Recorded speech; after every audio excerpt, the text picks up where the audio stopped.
తెలంగాణలో ఉన్నటువంటి ఒక గొప్ప సంస్థ హైదరాబాద్ సెంట్రల్ యూనివర్సిటీ భాగ్యనగరంలో ఉన్నటువంటి ఒక గొప్ప విద్యాలయాన్ని కాపాడుకోవడానికి అందరం కలిసి కొట్లాడాల్సినటువంటి బాధ్యత మనందరి మీద ఉందని చెప్పి ఈ సందర్భంగా తెలియజేస్తూ చివరికి ఒక మాట, అమ్మ బతికినప్పుడు అన్నం పెట్టలేనోడు పిన్నమ్మ అమ్మ చనిపోయిన తర్వాత పిన్నమ్మకు బంగారు గాజులు చేపిస్తా అని చెప్పినట్టు యువరాజు కూడా హైదరాబాద్ సెంట్రల్ యూనివర్సిటీ భూముల మీద మాట్లాడుతున్నాడు.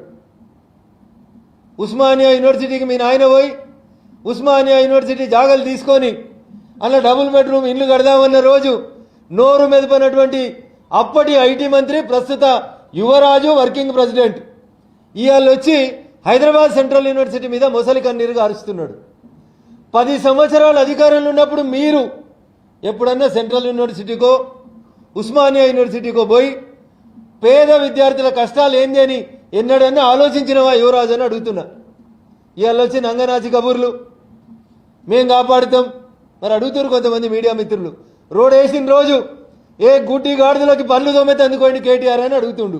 దానికి సమాధానం చెప్పాలి ఇవాళ కేటీఆర్ గారు. అందుకనే టీఆర్ఎస్ ఎలియాస్ బీఆర్ఎస్ అనేటువంటి పార్టీకి హైదరాబాద్ సెంట్రల్ యూనివర్సిటీ భూముల మీద మాట్లాడే నైతిక హక్కు లేదనేది నేను చాలా స్పష్టంగా చెప్పదలుచుకున్నా. 10 ఏళ్ళు దుప్పటి కప్పుకొని పడుకొని 10 ఏళ్ళు యూనివర్సిటీకి రానోడు ఇవాళ వచ్చి యూనివర్సిటీ గురించి నీతులు మాట్లాడడం అనేది దయ్యాలు వేదాలు వాళ్ళు ఇచ్చినట్టు ఉంటుంది.